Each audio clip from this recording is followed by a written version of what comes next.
ठीक है। तो सबसे पहली चीज है कि बैलेंसिंग क्या होती है। बैलेंसिंग बेसिकली बैलेंसिंग क्या करते हैं कि हम किसी भी सिस्टम में जो अनबैलेंस फोर्सेस है, बेसिकली जो अनबैलेंस फोर्सेस है, हम उनकी बैलेंसिंग करते हैं। अनबैलेंस्ड फोर्सेस की बैलेंसिंग करते हैं। क्यों करते हैं? अब देखो, अनबैलेंस फोर्सेस में सबसे पहली चीज, दो तरीके की फोर्सेस हो सकती है अनबैलेंस। एक तो तुम्हारा रेसिप्रोकेटिंग हो सकती है, एक तुम्हारा रेसिप्रोकेटिंग हो सकती है फोर्सेस। क्योंकि देखो, किसी भी सिस्टम इंजन में दो तरीके के फोर्सेस एक्ट करती हैं, दो तरीके के फोर्सेस मोशन में होती हैं। एक तो तुम्हारा रेसिप्रोकेटिंग मोशन होता है, एक तुम्हारा रोटरी मोशन होता है। दो तरीके की फोर्सेस होती हैं। ठीक है। तो जाहिर सी बात है, और इसीलिए हमें जो बैलेंस करना होता है, इन्हीं दो फोर्सेस को बैलेंस करना होता है। जैसे कि सिंगल साइडेड क्रैंक मैकेनिज्म में देखोगे, पिस्टन क्या है, वो रेसिप्रोकेटिंग मोशन करता है। लेकिन अगर क्रैंक को देखोगे तो क्रैंक क्या है, रोटेटिंग मोशन करता है।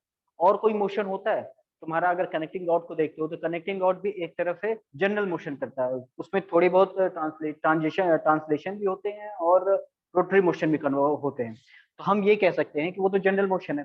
ठीक है। मेन चीज है हमारा रेसिप्रोकेटिंग और रोटरी मोशन। ठीक है, इन दो फोर्सेस। अब जरूरी नहीं है कि हमेशा जो भी फोर्सेस हमारे सिस्टम पे एक्ट कर रही हैं, ठीक है, जैसे सिस्टम पे इस पे रेसिप्रोकेटिंग फोर्सेस से कह लो कि गैस गैस के फोर्सेस लग रहे हैं। जो हमने फोर्स एनालिसिस पढ़ा था, एफआई की वैल्यू निकाली थी, पिस्टन फोर्स लगता है उसमें, इनर्शिया की वजह से एक्सलेशन होता है, वो सारी फोर्सेस लग रही हैं।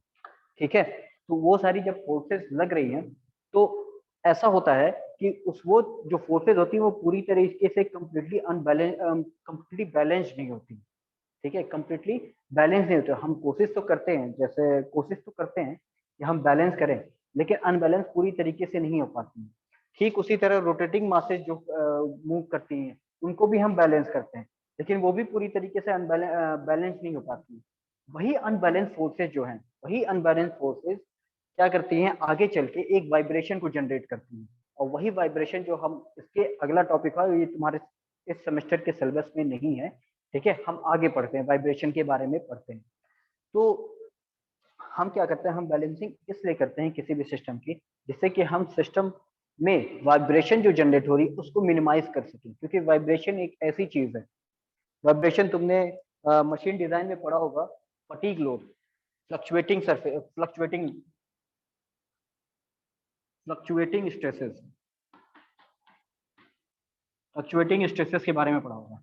तो तुमने उसमें ये चीज पढ़ा होगा कि जब भी कोई बॉडी, अगर हम एक स्टैटिक लोड जब भी हम किसी बॉडी पे स्टैटिक लोड लगाते हैं, तो हो सकता है उसका इल्ड इल्ड पॉइंट अगर उसका 100 मेगा पास्कल है स्टैटिक लोड के अंदर, और सेम बॉडी को अगर हम फ्लक्चुएटिंग स्ट्रेसेस उस सेम बॉडी पे अगर एक्ट करने लगे, तो उसका इल्ड पॉइंट क्या हो जाएगा, उसका इल्ड पॉइंट हो सकता है कि 50 आ जाए या 40 आ जाए। ठीक है, तो ये चीज तुमने पढ़ा होगा, ये तो तुम्हारे मतलब मशीन डिजाइन के शुरुआती टॉपिक्स में है। तो ये तुमने समझ में आया होगा कि जब भी कोई बॉडी किसी फ्लक्चुएटिंग लोड या फ्लक्चुएटिंग स्ट्रेसेस के को बियर करती है, तो उसका जो इल्ड पॉइंट है, यानी कि फेलियर की टेंडेंसी बहुत ज्यादा बढ़ जाती है।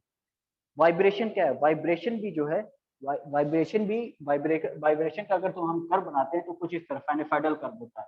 ठीक है, वो भी क्या होता है, एक फ्लक्चुएटिंग कर्व होता है। फ्लक्चुएटिंग स्ट्रेसेस को जनरेट करता है, जिससे कि हमारा सिस्टम के फेलियर के चांसेस बढ़ जाते हैं, और फेलियर के चांसेस बढ़ जाते हैं।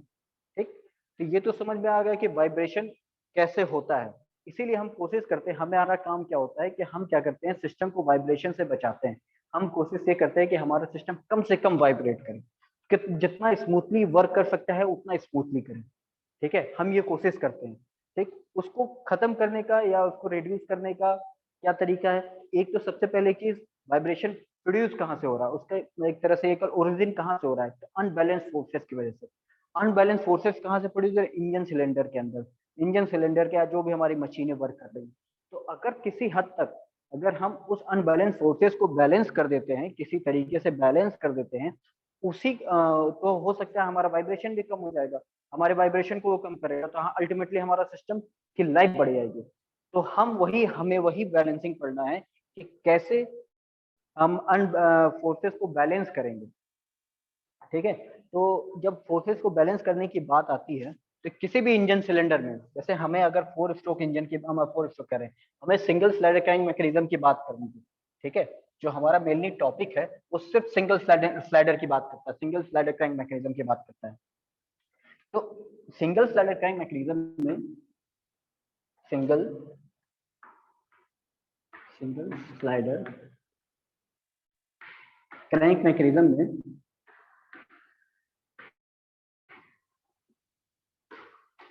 बेसिकली दो तरीके के फोर्सेज आते हैं।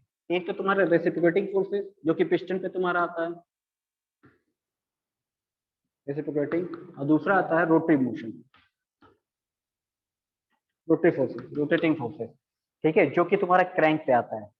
ठीक है, तो मतलब हमें ये दो फोर्सेस को बैलेंस करना है, एक रेसिप्रोकेटिंग फोर्सेस को, एक रोटरी रोटरी फोर्सेस को। इन्हीं दो फोर्सेस को हमें बैलेंस करना है। ठीक है, तो इसकी एक चीज खासियत और है कि रेसिप्रोकेटिंग, रोटरी क्या है, रोटरी मोशन कैसे होगा, रोटरी मोशन ऐसे होगा कि मान लो अगर ये कोई अनबैलेंस फोर्स है जहां पे है, इस क्रैंक क्रैंक को इमेजिन करो, क्रैंक कैसे मूव कर रहा है, अगर क्रैंक पे ये अनबैलेंस फोर्सेस मान लो कैसे होगा, सेंट्रीफ्यूगल फोर्स होगा, इसको एफएन से डिनोट करते हैं, सेंट्रीफ्यूगल फोर्सेस होंगे। ठीक है, जो इस पे लग रहे होंगे, उसको बैलेंस करने के लिए हम क्या करेंगे, एक नीचे एक बैलेंस लगा देंगे। अभी हम इसको और आगे डिटेल में पढ़ेंगे, मैं अभी बस ऐसे ही बता रहा हूँ। ठीक है, तो किसी न किसी तरीके से, ठीक है, तो एक चीज देखोगे कि जो रोटरी फोर्सेस हैं, ठीक है, उनका डायरेक्शन, उनका डायरेक्शन देखो क्या है, उनका डायरेक्शन हमेशा चेंज हो रहा है, उनका डायरेक्शन हमेशा चेंज होगा।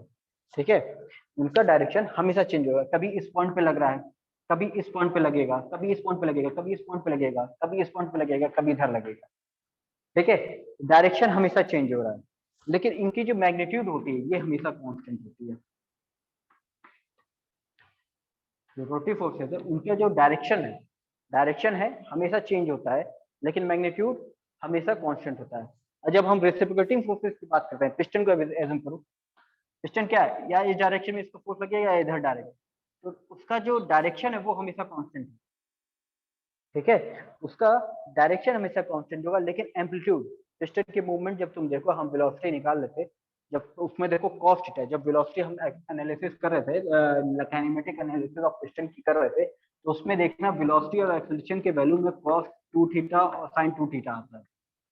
ये क्या डिनोट करता है, ये डिनोट करता है एज थीटा हमारा जैसे जैसे वेरी करेगा क्रैंक का उसकी वेलोसिटी और एक्सेलरेशन दोनों वेरी करेंगे। एक तरह से ये कह सकते हैं कि हमारा वेलोसिटी और एक्सेलरेशन दोनों का साइनसोइडल फॉर्म में है। ठीक है, वो कहीं ना कहीं वेरी कर रहा है। ठीक है, उस वजह से, फोर्सेस की वजह से क्यों वेरी कर रहा है, क्योंकि फोर्सेस ऐसी लग रही हैं, जहां पे फोर्सेस ज्यादा लग रहे होंगे वहां पे स्पीड और एक्सेलरेशन इंक्रीज कर रहा होगा, जहां पे कम लग रहे होंगे वहां कम हो रहा होगा। तो इसमें क्या होगा कि डायरेक्शन तो हमेशा सेम होगा, इसी लाइन के अलोंग उसका फोर्सेस लगेंगे, लेकिन उसका मैग्नीट्यूड हो सकता है टॉप एंड पे बहुत कम हो, मिडिल पे आए, जब क्रैंक उसके टॉप एंड से, मतलब यहाँ पे जब अगर ये टॉप इनर डेड सेंटर है, ये टॉप डेड सेंटर है, तो हो सकता है यहाँ पे बहुत कम हो, यहाँ पे बहुत कम हो, लेकिन यहाँ पे बहुत मैक्सिमम हो स्पीड, स्पीड या वेलोसिटी। तो उस केस में क्या हो, वो क्या डिनोट करेगा कि फोर्सेस हमारे कैसे कैसे वेरी कर रहे हैं। तो हम ये कह सकते हैं कि जो रेसिप्रोकेटिंग फोर्सेस है वो डायरेक्शन में तो कांस्टेंट होती है, लेकिन उनका मैग्नीट्यूड हमेशा वेरी करता है। ठीक है, और रोटरी फोर्सेस जो है वो डायरेक्शन में तो डायरेक्शन चेंज होती है, लेकिन रेसिप्रोकेटिंग जो उसमें सेंट्रीफ्यूगल फोर्स लगता है, देखो इसमें बेसिकली रेसिप्रोकेटिंग रोटरी फॉर्म में क्या होता है, सेंट्रीफ्यूगल फोर्स लगता है, मास एम आर ओमेगा स्क्वायर। ठीक, अब ओमेगा अगर किसी क्रैंक की फिक्स्ड है, ठीक है, एक ही एंगुलर वेलोसिटी पे रोटेट कर रही है, तो रेडियस हमेशा फिक्स है, मास हमेशा फिक्स रहेगा, इस वजह से उसका जो मैग्नीट्यूड होता है वो हमेशा फिक्स रहता है।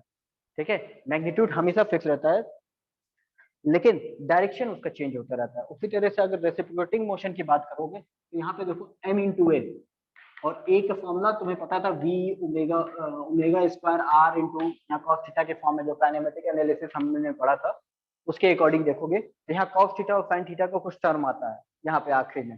ठीक है, वो हमें क्या बताता है कि थीटा के अकॉर्डिंग हमारा ये सारी चीजें चेंज होती हैं। ठीक है, इस चीज का ध्यान रखना। ठीक है, तो यहाँ तक समझ में आया।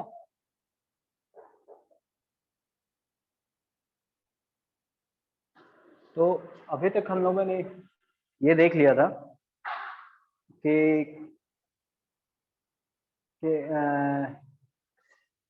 कौन कौन से फोर्सेस होते हैं।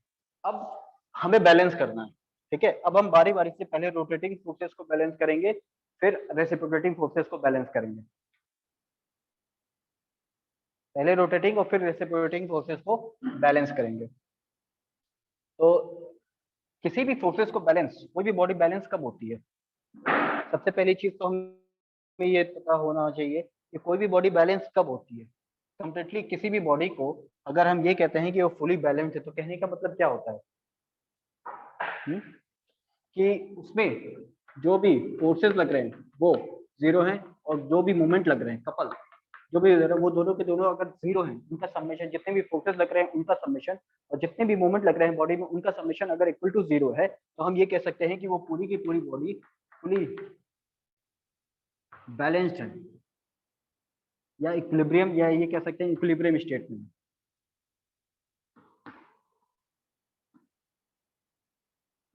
इक्विलिब्रियम स्टेट, ठीक। इक्विलिब्रियम स्टेट क्या होता है कि जब डिफरेंट टाइप्स ऑफ फोर्सेस जो भी हमारे बॉडी में एक्ट कर रहे हैं सारे के सारे बैलेंस्ड हैं, ठीक है।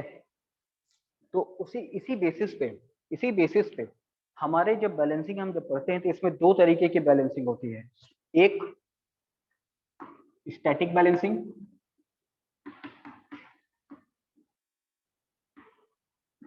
और दूसरा डायनेमिक बैलेंसिंग।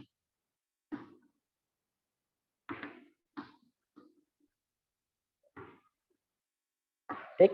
स्टैटिक बैलेंसिंग में क्या होता है कि हम उसमें क्या होता है कि जो समेशन ऑफ सिर्फ फोर्सेस को हम जीरो देखते हैं। इसमें क्या होता है कि जो डेल्टा एम होता है वो हमेशा जीरो होता है, वो पहले से बैलेंस होता है।